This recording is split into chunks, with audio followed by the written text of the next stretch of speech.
Hello guys, मैं आपका YouTuber Shekhawat सूरज। आज कल हमने आपको राउल्ट्स लॉ थोड़ा रह गया था। आज हम वापस से स्टार्ट करेंगे कि राउल्ट्स लॉ क्या होता है। तो इस चैनल को please like, subscribe, comment, share और करें। लाइक का बटन तो हम आपको बताएंगे कि यही क्या होता है। यही लाइक का बटन होता है, ये कीजिए। चलिए आज हम राउल्ट्स लॉ स्टार्ट करते हैं कि राउल्ट्स लॉ क्या होता है। तो राउल्ट्स लॉ ये परीक्षा में हर बार इससे क्वेश्चन पूछे जाता है। स्लो आईएमपी, बहुत आईएमपी राउल्ट्स लॉ। फर्स्ट कि राउल्ट्स लॉ होता क्या है, तो मैं आपको पता है डायग्राम से बताना चाहता हूँ कि राउल्ट्स लॉ क्या होता है। ये आपने देखा होगा, ये मैंने आपको किसे बताया कि ये आपने देख रहे होगे कि ये सब आकृति तो सर ने मोलैरिटी ऑफ मिक्सचर में बताई थी, है ना।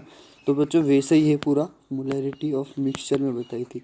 तो हम आपको बता दें कि क्या था। ये कि एक डायग्राम था, ये डायग्राम था। इसको हमने इसमें पूरी, और हमने इसको पता है ना, अब हमने इस सूत्र पे आए तो ये पूरा बंद प्रकार का बीकर होगा। आपको पता है ये ए मोलिक्यूल्स है इसमें, और ये बी मोलिक्यूल्स है इसमें, है ना। और इसमें हम आपको बताते हैं, और इसके अंदर से ये वेपर निकल रही है। इसके अंदर P not a, P not be, मतलब कि पूरे विलियन में, पूरे सॉल्यूशन में ए की कितनी शुद्ध मात्रा है और पूरे विलियन में बी की कितनी शुद्ध मात्रा है। अब इन दोनों से मिलकर ये क्या बनाएगा, ए बी ए, ऐसे यही बनाएगा ना बच्चों। अब तो राउल्ट्स लॉ में आपको डेफिनेशन बताता हूँ क्या होता है। राउल्ट्स लॉ ये कहता है कि पूरे विलियन में दो प्रकार के दो प्रकार के दो प्रकार के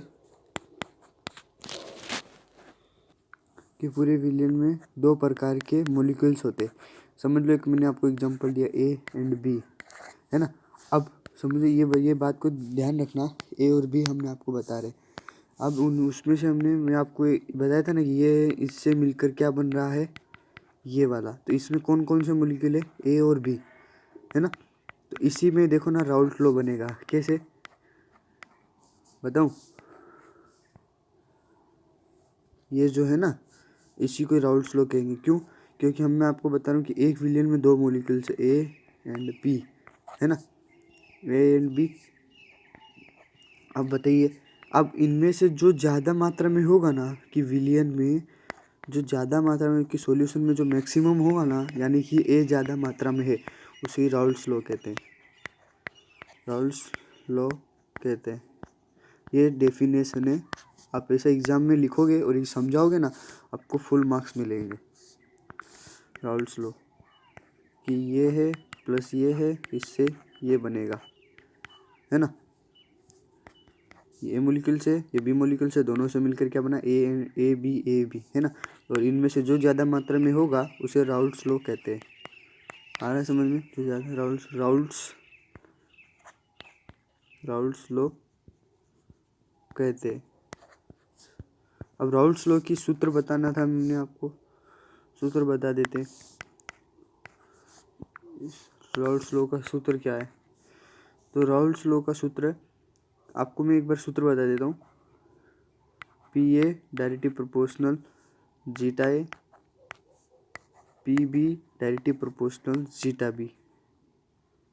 ये रहा सूत्र राउल्ट्स लॉ का।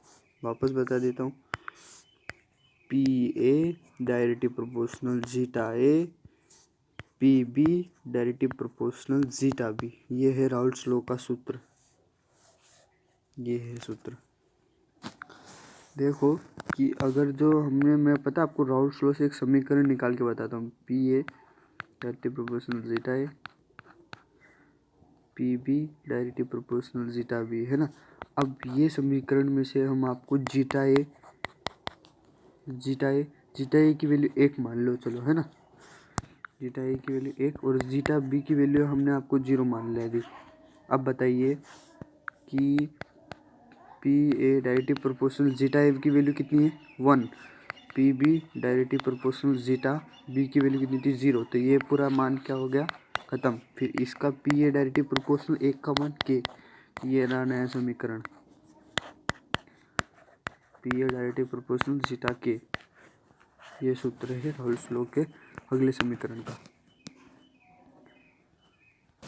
बच्चों कि हमने बता दिया आपको ये वाला सूत्र। तो जो आप सोच रहे होंगे कि सर आपने मोल फ्रिक्शन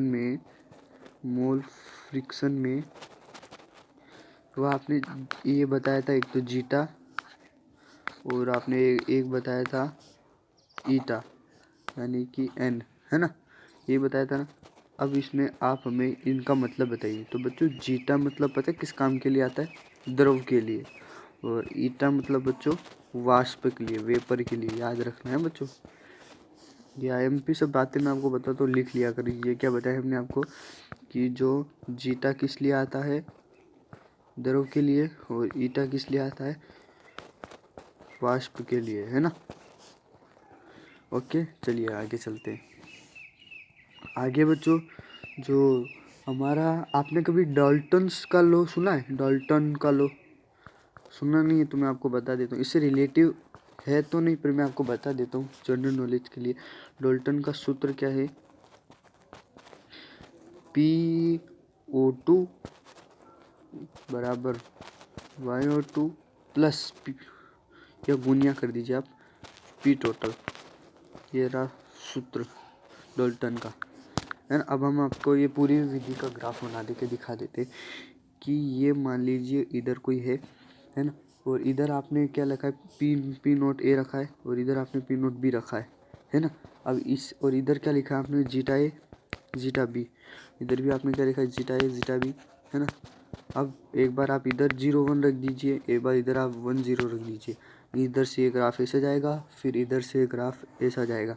अब इधर क्या वैल्यू आएगी, P not A directive proportional क्या था बच्चों, जीटा ए। फिर बस और कलर चेंज करके दिखा दी, तो इधर क्या था बच्चों, P directive proportional B directive zeta B. ये है रहा सूत्र, और इन दोनों से जहाँ मिलेगा उसको क्या बोलते हैं, पी टोटल। समझ रहे हो ना, मतलब पी टोटल में, पी टोटल किससे बनेगा, अगर आपको इसमें कोई टोटल करना हो, इसमें आपको टोटल करना हो तो इसमें आपको कुछ तो 2 मॉलिक्यूल्स चाहिए ना, तो इधर पी टोटल के लिए क्या आएगा बच्चों, P A plus P B. ये रहा ग्राफ। ये क्या रखने दिया आपने इधर, जीटा 0 1, इधर बच्चों आपने क्या रख दिया 1 0, है ना, और इधर आपने क्या रख दिया पी नोट बी, इधर पी नोट ए। तो इधर क्या directive proportional zeta B, P directive proportional zeta A, है ना। ये रहा पूरा समीकरण है। और बच्चों आप पूरे विलियन सोच रहे होंगे कि मैंने आपको बताया भी है, एक बार और बता देता हूँ कि इसका मतलब क्या होता है। तो इसका मतलब ये होता है कि पूरे विलियन में, पूरे सॉल्यूशन में ए की कितनी शुद्ध मात्रा है, ए की कितनी शुद्ध मात्रा है ये हमें कौन बताता है, पी नोट ए बताता है ना। और जैसे अभी इसका भी, ये भी यही बताएगा कि पूरे विलियन में बी की कितनी शुद्ध मात्रा है प्योर, है ना, ये भी यही बताता है। फिर पी नोट सी पूरे विलियन में सी की कितनी शुद्ध मात्रा है ये बताता है। चलो तो बच्चों वीडियो पसंद आया हो तो वीडियो को लाइक, सब्सक्राइब, शेयर, कमेंट कीजिए। लाइक क्या आएगा बच्चों, ये बच्चों कमेंट लाइक का मुझे आपको बताना तो कीजिए। चलो बच्चों बाय।